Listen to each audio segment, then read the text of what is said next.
নানান রকম সবজি চাষে ভাগ্য ফিরেছে উত্তরের কৃষকদের। সরকারের সহযোগিতার দাবি রয়েছে তাদের। এ নিয়ে আরো জানবো, যুক্ত হবেন সহকর্মী রেজাউল করিম মানিক। মানিক, জানাবেন কৃষকরা কি কি সবজি চাষ করছেন এবারে?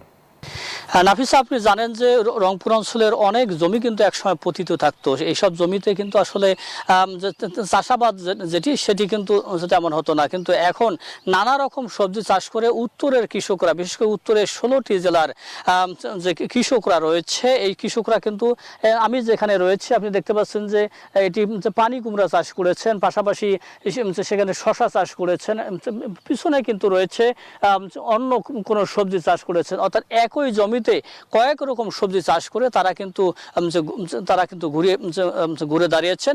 তবে কৃষকদের দাবি যে সরকারিভাবে তাদের যদি প্রণোদনার পরিমাণ বাড়ানো হতো, এছাড়া কৃষি বিভাগ যদি তাদের পাশে দাঁড়াতো, তাহলে কিন্তু এই সবজি চাষে তারা কিন্তু অনেকটাই আরো ঘুরিয়ে দাঁড়িয়েতো এবং আরো স্বাবলম্বী হতো। এই ছিল আমার কাছে নাফিসা, রংপুর থেকে সর্বশেষ খবর। মানিক, ধন্যবাদ আপনাকে।